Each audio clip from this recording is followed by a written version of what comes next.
The call came in at 3:14 in the morning. A woman's voice, barely above a whisper. She gave an address in the Rancho Cordova neighborhood of Sacramento, California. A quiet stretch of single-story homes where people left their garage doors unlocked and their windows cracked open on warm nights because the Central Valley heat didn't fully break until well past midnight. Then the line went quiet. Not disconnected, just quiet. The dispatcher stayed on, waiting, the way dispatchers are trained to do when a caller stops speaking. 30 seconds passed. A minute. The woman never spoke again. When officers arrived at the address, they found the front door standing open. Not forced, not damaged, simply open the way a door looks when someone has left in a hurry, or when someone has made a deliberate choice to leave it that way. Inside, the house was still. A lamp was on in the living room, casting a low amber light across furniture that looked entirely ordinary. A couch, a coffee table with a magazine on it, a pair of shoes near the door.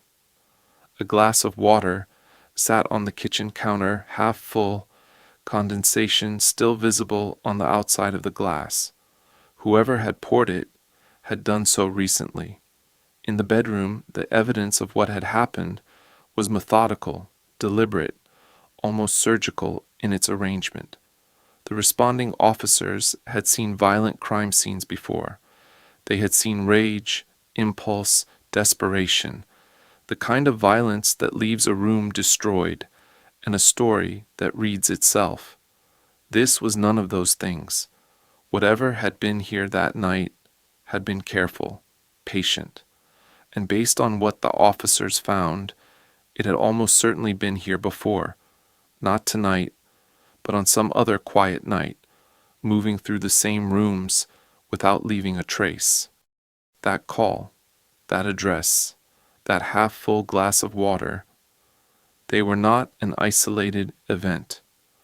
They were one data point in a pattern that would take investigators more than 4 decades to fully understand. A pattern that stretched across 12 counties in California, touched at least 13 murders, at least 50 documented sexual assaults, and left law enforcement chasing a ghost for so long that some of the detectives who started the case retired, aged, and died before it was solved. The man at the center of it would eventually have 3 separate names given to him by 3 separate investigative efforts that didn't initially know they were looking at the same person. And when the answer finally came in the spring of 2018, it came from a technology that didn't exist when the first crime was committed. To understand how we got here, how a single individual operated across an entire state for a decade and then disappeared into an ordinary life for 30 more years, you have to go back to 1976, back to a neighborhood in Rancho Cordova, where something new and deeply unsettling had just begun. Sacramento County in the mid-1970s was not a place people expected to be afraid. It was suburban, expanding, full of tract homes built in the post-war boom, the kind with new carpeting, 2-car garages, and backyard fences that separated one family's life from the next by about 6 feet of wood. Families had moved there from the Bay Area and from rural California to get away from urban density and urban crime. Kids rode bikes until the streetlights came on. Neighbors knew each other by first name and borrowed tools without calling ahead. The crime that happened in places like this was petty. A stolen bicycle, a broken car window, maybe a garage cleaned out over a long weekend. Not what was coming. The first documented incidents began in the summer of 1976. A series of home burglaries in Rancho Cordova drew the attention of local law enforcement, but only mildly. Burglaries happened, and the Sacramento area had seen its share. What made these slightly unusual was the pattern. The perpetrator seemed to study his targets in advance. He entered through unlocked windows or sliding glass doors, almost never through forced entry, which meant he had already determined the point of access before he arrived. He took small, almost insignificant items, a single earring from a jewelry box, a class ring, a small amount of cash from a wallet left on a dresser. Nothing that would trigger an insurance claim. Nothing that would draw significant investigative attention. He left almost no trace, and in several cases neighbors reported seeing a man on foot in the area at unusual hours, moving through backyards, pausing near fences, watching. When police asked for a description, the answers were frustratingly vague. Average height, average build, nothing distinctive. He looked, in the words of one neighbor, like someone who belonged there. What no one understood yet was that the burglaries were reconnaissance. The man moving through the Sacramento neighborhoods at night was not primarily interested in property. He was mapping. He was learning the schedules of the people inside those houses, when they left for work, when they came home, when the lights went out, whether there was a dog, whether there was a second phone line, whether the sliding door in the back stuck or moved smoothly. He was cataloging vulnerabilities with a patience and a precision that suggested he had done this kind of preparation before, possibly for a long time, possibly in ways that had never generated a police report. The first sexual assault attributed to him occurred in June of 1976. The victim was a woman home alone in Rancho Cordova. The attack was organized in a way that left investigators certain this was not impulsive. He had brought his own ligatures, strips of material cut to length, consistent with pre-planning rather than improvisation. He knew the layout of the house before he entered. He knew she was alone, which meant he had watched long enough to confirm it. He controlled the scene from the moment he entered, with a methodical confidence that told investigators this was not a man operating on instinct. This was a man executing a plan he had rehearsed, at least in his own mind, many times. By the end of 1976, there had been multiple attacks across Sacramento County. The local press began calling him the East Area Rapist. The name fit the geography. The attacks were concentrated in the eastern suburbs of Sacramento. It did not come close to fitting the scale of what was actually happening. Detective Richard Shelby of the Sacramento County Sheriff's Department was one of the first investigators assigned to the case full-time. He would later describe the experience of working these scenes as unlike anything in his career, not because of the violence, which was real and serious and left victims with injuries that took months to heal, but because of the absence of the usual mistakes. Most perpetrators, even experienced ones, left something: a fingerprint on a surface they hadn't thought to wipe, a fiber from clothing caught on a window frame, a witness who caught a face under a streetlight for 2 seconds while walking a dog. This perpetrator left almost nothing. What he did leave were ligatures made from shoelaces, cut to consistent lengths, bindings placed with a kind of precision that felt rehearsed, and the recurring detail of victims reporting that he had been in their homes before the night of the attack, not during the assault, before it. Days before, sometimes weeks, moving through their bedrooms, their kitchens, their living rooms in the dark, while they slept, learning the space, preparing. That detail, the prior entry, the pre-attack surveillance conducted inside the homes themselves, would become one of the defining characteristics of the case, and one of its most chilling, because it meant that the violation began not on the night of the assault, but on some earlier night that the victim never knew about. Some night when everything seemed normal, when the house was quiet, when nothing appeared to be wrong. By 1977, the East Area Rapist had struck more than a dozen times. The Sacramento County Sheriff's Department had assembled a dedicated task force, pulling detectives from other assignments and allocating resources that reflected the seriousness of what was happening. Investigators were canvassing neighborhoods block by block, interviewing hundreds of residents, collecting descriptions that were frustratingly consistent in their vagueness: white male, medium build, medium height, somewhere between 20 and 35 years old, based on physical capability and behavior. Ski mask, gloves. The mask never came off. The gloves never came off. Witnesses who had seen him in their neighborhoods before attacks, the man near the fence, the figure moving through the backyard, described someone who looked, in the daylight, completely ordinary.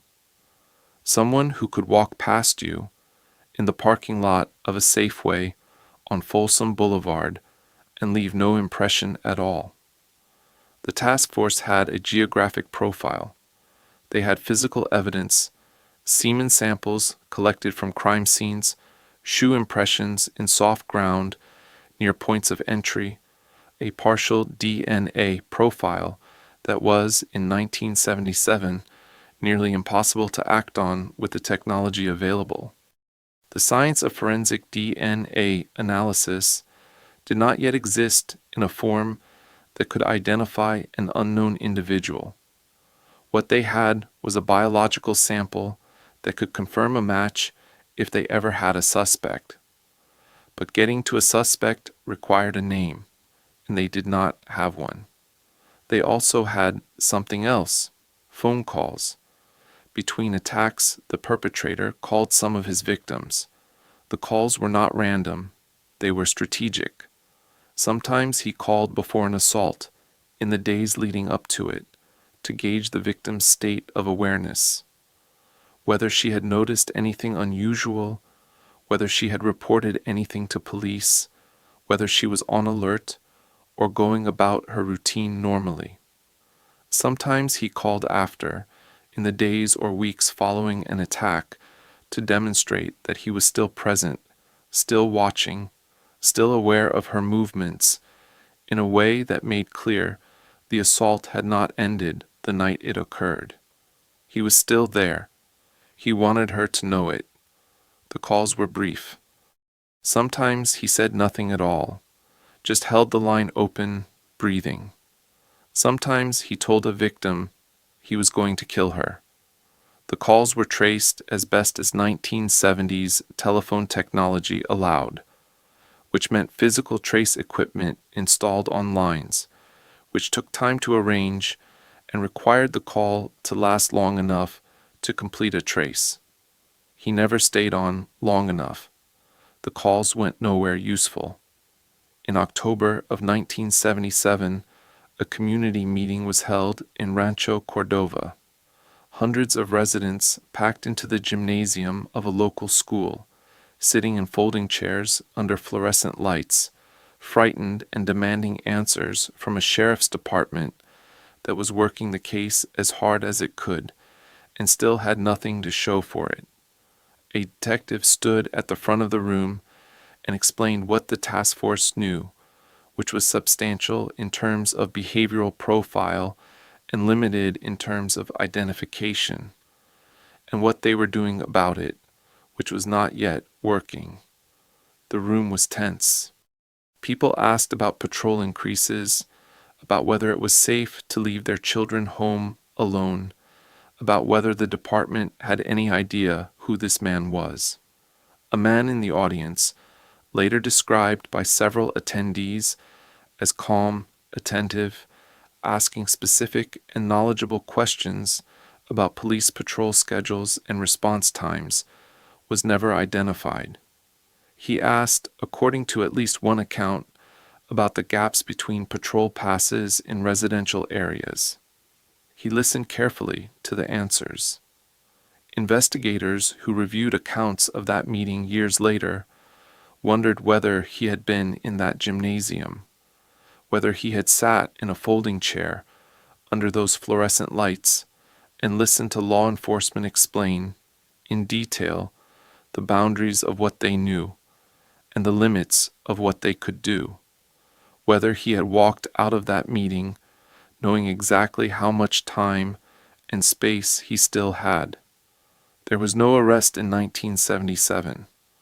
There was no arrest in 1978. But something was changing in the pattern. The attacks were beginning to move south. In 1978, the East Area Rapist expanded his operational territory significantly.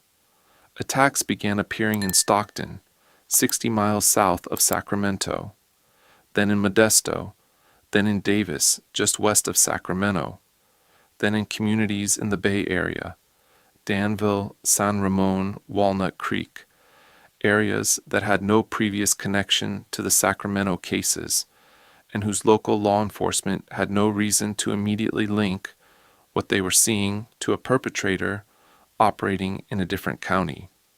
The geographic spread was significant. It required a vehicle, reliable transportation, the ability to conduct pre-attack surveillance in unfamiliar neighborhoods, and then return for the assault. It suggested a perpetrator who was not constrained by a single fixed territory, who could adapt his methods to new environments, who was confident enough in his own preparation to operate far from the area where he had first established his pattern. The task force in Sacramento recognized the signature when reports came in from neighboring jurisdictions. The bindings, the method of entry, the behavior during the attacks, which was consistent across incidents in ways that were statistically improbable for separate perpetrators. The same techniques, the same control methods, the same pre-attack surveillance pattern. They attempted to coordinate with neighboring agencies, sharing case files and requesting that local detectives compare their incidents against the Sacramento profile. The effort was incomplete. Communication between law enforcement departments in the late 1970s was not what it would need to be to effectively track a mobile offender across county lines. Files existed in physical form only. Detectives who had never met each other were working parallel investigations of the same man, each with a piece of the picture, none with the whole. In February of 1978, a couple was attacked in their home in Rancho Cordova. It was the first time in the documented case that a male victim was present in the house during the assault. Previous attacks had targeted women alone, or in some cases with children present. The presence of an adult male should have complicated the attacker's control of the scene. It did not. He bound both of them. He separated them. And then he did something that investigators would discuss for decades afterward. He stacked dishes on the back of the bound husband and told him, in a low and controlled voice, that if he heard the dishes fall, he would kill his wife. The husband lay face down on the floor of his own home for hours, not moving, barely breathing, listening to the sound of dishes balanced on his own back. The technique was not improvised. It was too specific, too effective, too clearly designed for its purpose, physical restraint through psychological paralysis, to have been invented on the spot. He had thought about this. He had worked out the mechanics of controlling two people simultaneously, and he had arrived at a solution that required almost no physical effort on his part and produced near total compliance. The technique appeared again in subsequent attacks. He had used it, refined it, confirmed that it worked, and incorporated it into his method. He was learning from each incident, adjusting, improving. The case files were documenting not just a series of crimes, but the evolution of a perpetrator who was getting better at what he did. By the end of 1978, the East Area Rapist had committed more than 30 documented sexual assaults across multiple California counties. He had not been identified. He had not left a usable fingerprint at any scene. He had not been seen without a mask by any victim who could provide a useful description. And then, in 1979, the attacks in Northern California slowed. The task force waited for the next incident. It did not come from where they were looking. In December of 1979, a couple was murdered in their home in Galea, California, a coastal community adjacent to Santa Barbara, situated between the Pacific Ocean and the Santa Ynez Mountains, more than 300 miles south of Sacramento. The crime scene had characteristics that the responding investigators from the Santa Barbara County Sheriff's Department noted as unusual: the level of apparent pre-planning, the method of restraint, the absence of forced entry, the control demonstrated over two victims simultaneously. But there was no immediate connection made to the East Area Rapist cases in the North. The investigative databases of the era did not communicate across jurisdictions in a way that would surface that connection automatically. The Santa Barbara detectives were working a double homicide. They were not yet working a piece of a 40-year pattern. The killer, because that is what he had become, struck again in Goleta in March of 1980. Another couple. The same method, the same controlled entry, the same ligature technique. A third attack followed in Ventura County, then in Irvine, in Orange County, a sprawling suburban landscape of tract homes and cul-de-sacs that looked, in its basic architecture, not entirely unlike the neighborhoods in Rancho Cordova where this had all started, then in Dana Point, a coastal community in southern Orange County. Southern California law enforcement was now tracking what they called the original Night Stalker, a name chosen before anyone in that region had any reason to believe they were looking at the same individual who had spent 3 years terrorizing Sacramento neighborhoods under a different name. The murders were different from the earlier assaults in their finality, but they were not different in their underlying architecture. The pre-attack surveillance, the controlled entry through unlocked points of access, the ligatures, the behavior during the crimes, which demonstrated not just criminal experience, but a practiced patience and a capacity for sustained control that investigators in both regions, working independently, found unlike anything they had encountered before. The Southern California cases were more lethal. The progression from assault to murder represented an escalation that investigators would later analyze extensively, but they were recognizably the work of the same mind, the same preparation, the same confidence, the same darkness.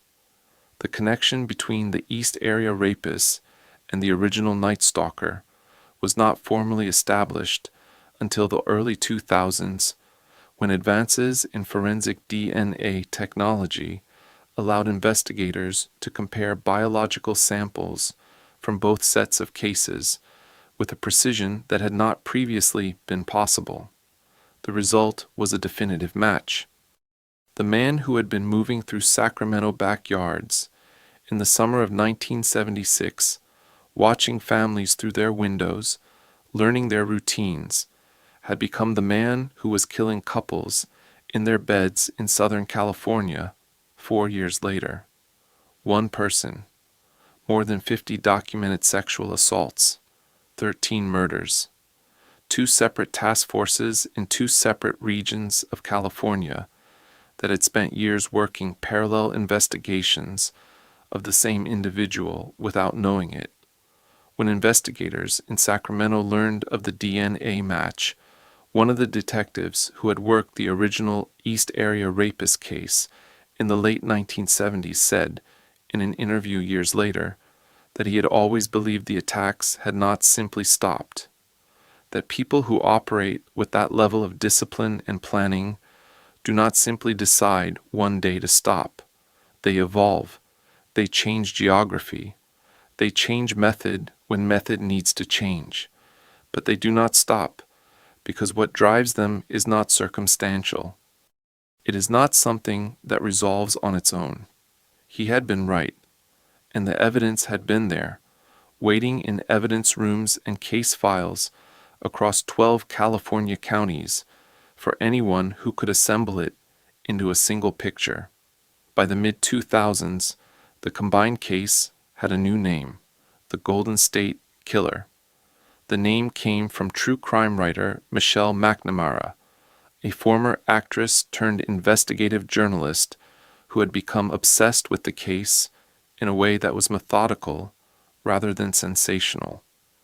She was interested in the evidence, the gaps in the evidence, the behavioral patterns, and the question of what kind of person could sustain this kind of activity across this span of time.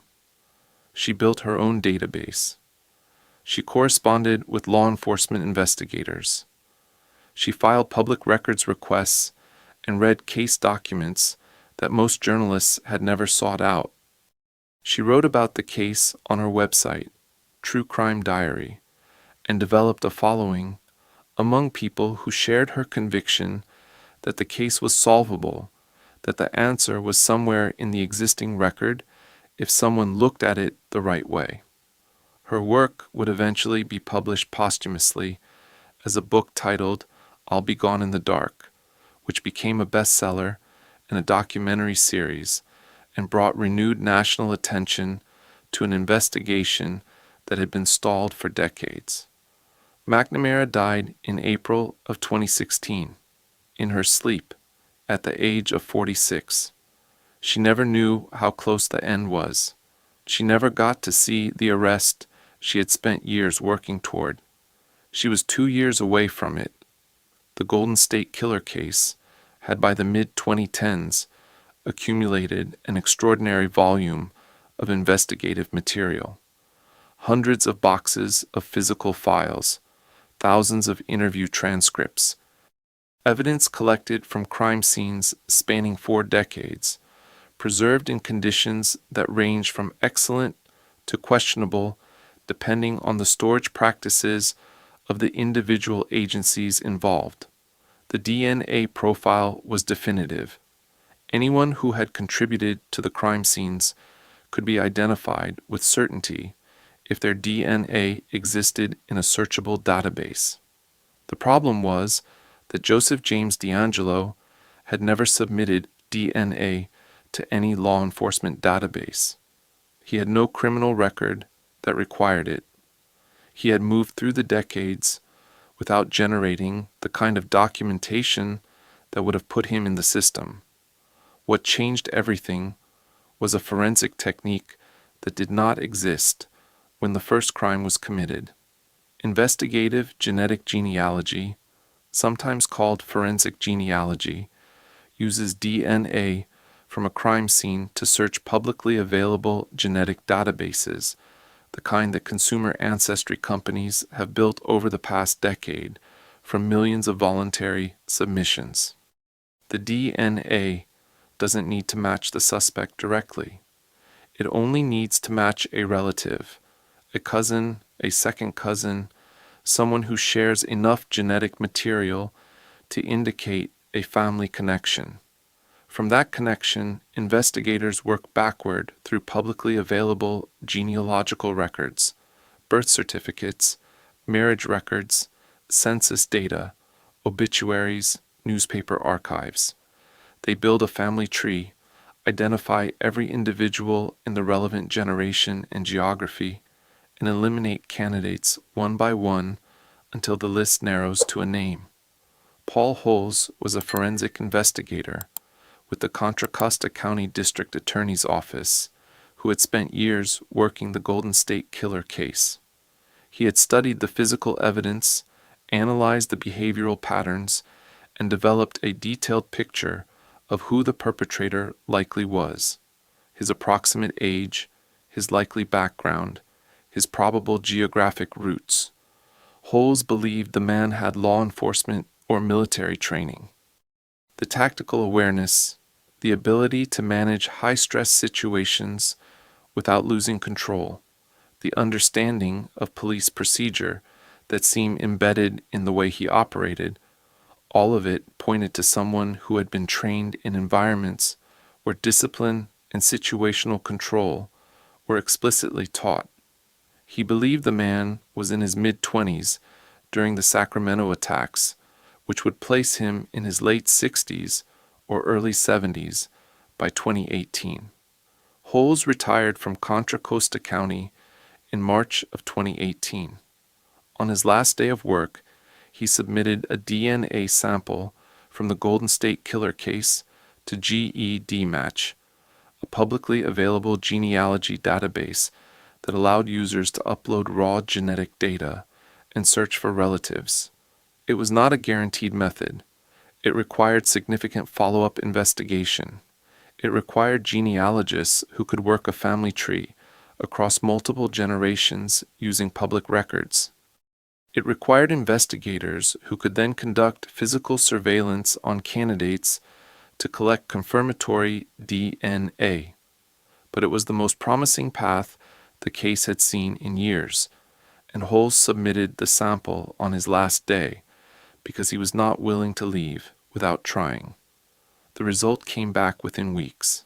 Not a name.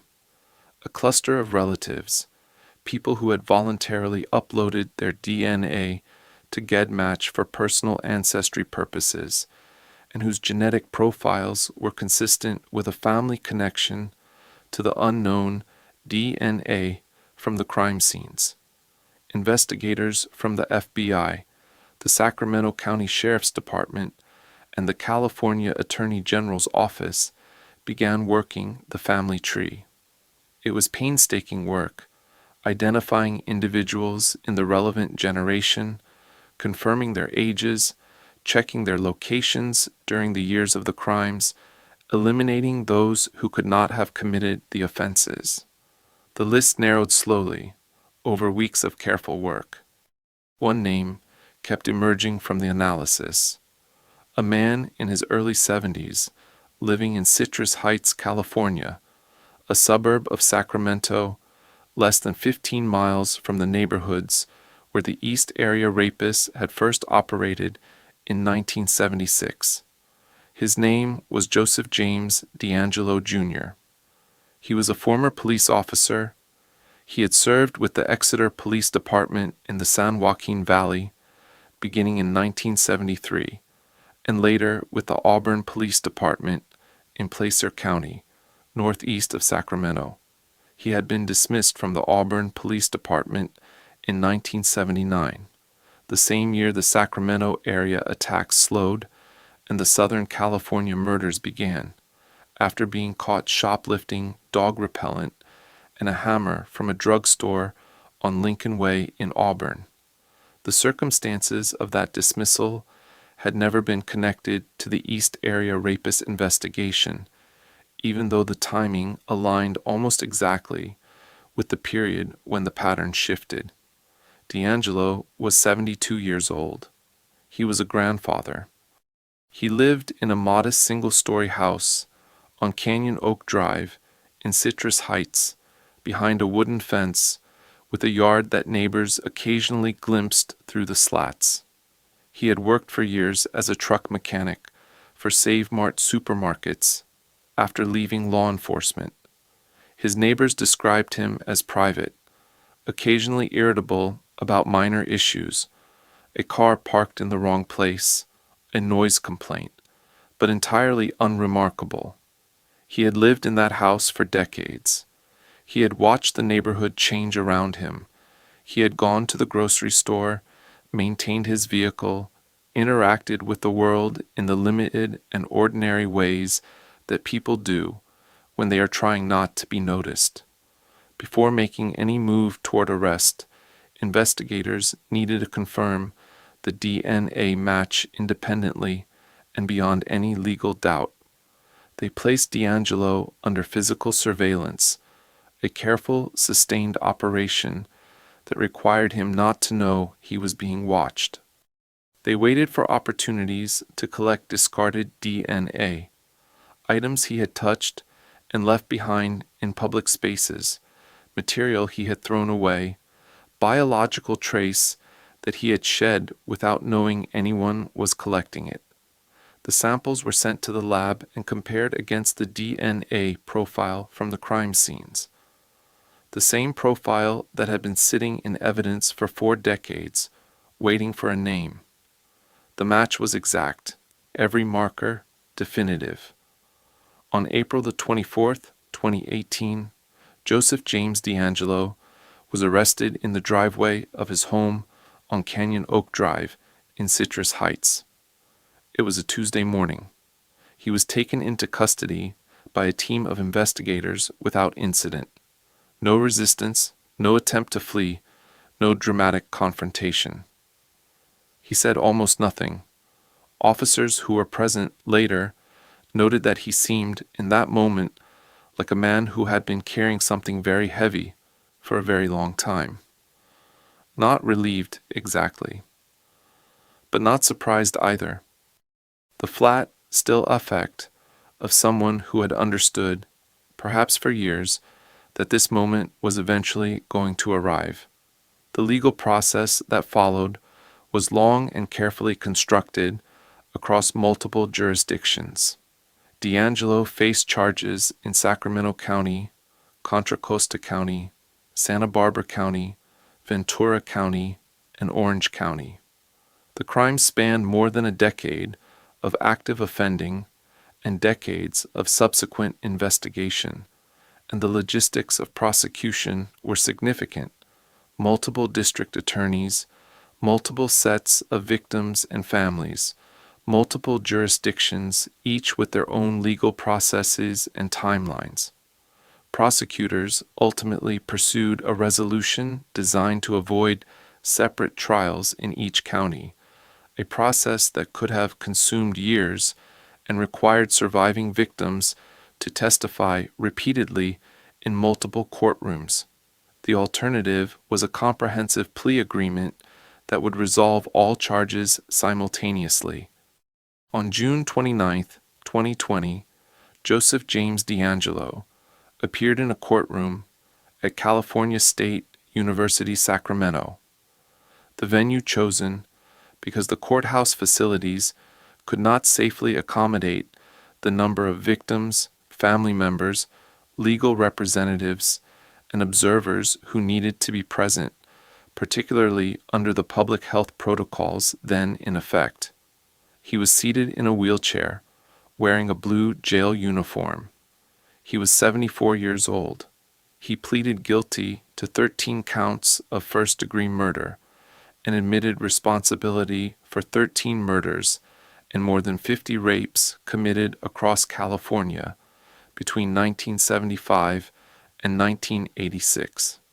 The plea agreement secured a sentence of life in prison without the possibility of parole on every count to run consecutively.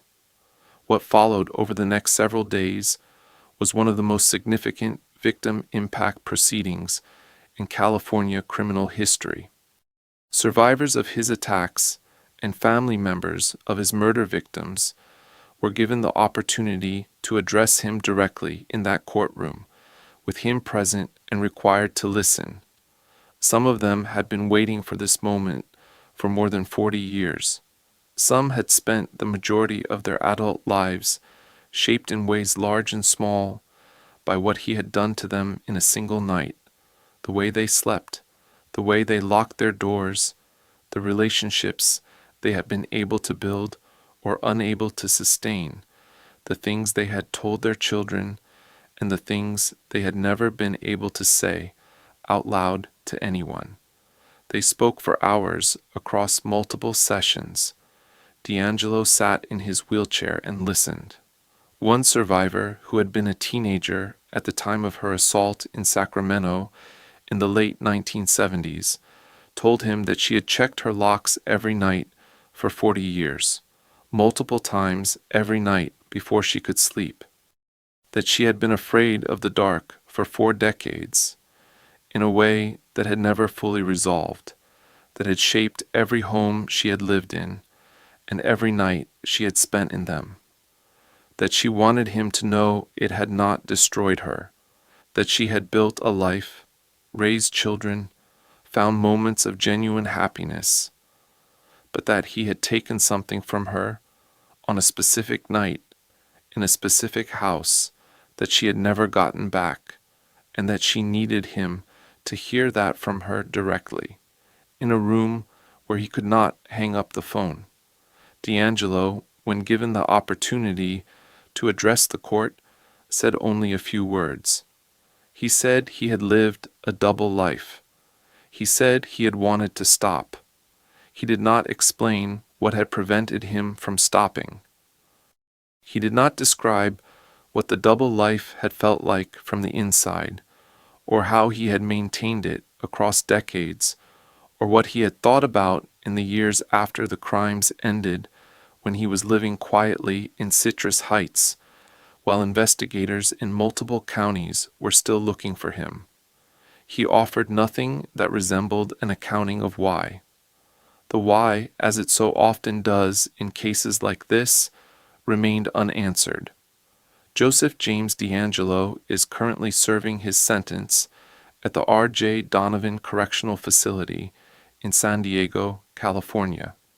He is in his late 70s. Under the terms of his plea agreement, he will die there. The Golden State Killer case changed law enforcement practice in ways that are still being worked out. The genealogical DNA technique used to identify D'Angelo, investigative genetic genealogy, has since been applied to hundreds of cold cases across the United States, producing identifications in cases that had been unsolvable by conventional means. It has also generated serious and unresolved debate about privacy, consent, and the use of consumer genetic databases in criminal investigations. People who submitted their DNA to companies like 23andMe or Ancestry for personal reasons, to learn about their ethnic heritage, to find distant relatives, to understand their family medical history, did not necessarily consent to that data being used to identify their biological relatives as suspects in criminal cases. The legal and ethical framework around the technique is still being developed, and the tension between investigative utility and individual privacy rights is not yet resolved. Paul Holes, who submitted that final DNA sample on his last day of work in March of 2018, has spoken publicly about the case many times since the arrest. He has described the moment he learned the name Joseph D'Angelo as one of profound and complicated relief that the case had a resolution, that the man was in custody, that the victims and families would have a legal accounting. And alongside that relief, something harder to name, a recognition of what it meant that this man had been a police officer, that he had carried a badge and worn a uniform in the same years he was committing these crimes, that he had understood law enforcement procedure from the inside, the patrol schedules, the response times, the limitations of 1970s investigative technology, and that this knowledge had been part of how he had operated for so long without being caught. The man who had asked careful questions at that community meeting in 1977 about police patrol gaps had known what questions to ask, because he was, at the time, a police officer himself. Detective Carol Daly had been one of the original investigators who interviewed victims in Sacramento in the late 1970s. She had spent years working the East Area Rapist case before it went cold, and she had kept her own files and her own thinking about it long after she retired. She was alive to see the arrest in April of 2018. She said in the days after D'Angelo was taken into custody that she had gone home that evening and sat quietly for a long time. She did not describe what she thought about during that time. She did not need to. Michelle McNamara's husband, the comedian and actor Patton Oswalt, accepted the news of the arrest on her behalf and on behalf of the readers who had followed her work. He had supported the completion and publication of her book after her death, working with her research collaborators to finish what she had started. He said that she would have been overwhelmed by the news, that she had wanted this more than almost anything she had worked toward, that the only thing she would have wanted more was to have been alive to see it herself. The survivors who testified at the sentencing proceedings carried what happened to them through the intervening decades in ways that resist easy summary.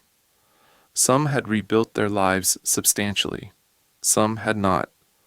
Some had never told their own children the full details of what had happened to them in their homes, in Sacramento or Rancho Cordova or Goleta or Dana Point, and the public nature of the arrest and trial, forced conversations they had not chosen and had not controlled. The resolution of a criminal case does not undo what generated it. The arrest of a perpetrator does not restore what was taken. What it does sometimes is close a door that has been standing open for a very long time, a door that let the cold air in every night for 40 years. D'Angelo opened that door in the summer of 1976 in a neighborhood where people left their windows cracked because they trusted the night. He walked through it again and again for a decade across 12 California counties, and then he went home to Citrus Heights and lived quietly, a few miles from where it had all started, for 30 more years. He mowed his lawn. He drove to work. He was unremarkable. He was caught because the science finally caught up to him, because investigators who had spent entire careers on this case refused to let the files go permanently cold, because a woman who never met any of the victims spent years of her life reconstructing the case from public records and died still believing the answer was findable, because a forensic investigator submitted one last DNA sample on his last day of work, on the chance that a technique that hadn't existed a decade earlier had finally matured enough to work. It had. There are cases in American criminal history that define an era of law enforcement, that expose the gaps in how agencies communicate, how evidence is preserved across decades, how victims are supported through investigations that outlast the careers of the detectives assigned to them, and how perpetrators are eventually identified when the technology finally catches up to the patience of the people who refuse to stop looking. The Golden State Killer case is one of those cases, not only because of its duration, though 42 years from first documented crime to arrest is nearly without precedent in American criminal justice, not only because of its scale, though the number of victims across more than a decade of active offending is staggering, but because of what it revealed about the space between what investigators know and what they can prove, and how long a person can live in that space, undetected, if they are disciplined enough and patient enough and willing to walk through a cracked window in the dark. The case is closed. The man who made those phone calls at 3 a.m, who stacked dishes on the backs of bound men to keep them still, who moved through California neighborhoods for a decade and left almost nothing behind. He is in a cell in San Diego. He is not getting out. But the case files still exist. Every interview transcript, every crime scene photograph, every victim statement, every dead end and discarded lead and promising tip that went nowhere. 42 years of trying to find one man. The weight of that paper is considerable, and somewhere in it is a record of every person who refused to stop, every detective who kept a copy of the file after retiring, every investigator who ran one more comparison on a slow afternoon, every survivor who agreed to be interviewed one more time in the hope that something they said might finally connect. If this case has stayed with you, the patience of the investigators, the decades it took, the technology that finally closed the gap, there is another case on this channel that ran almost as long. A different state, a different method, a different kind of disappearance. But the same question underneath it all. How long can something stay hidden before someone finally looks in exactly the right place? That one is waiting for you next.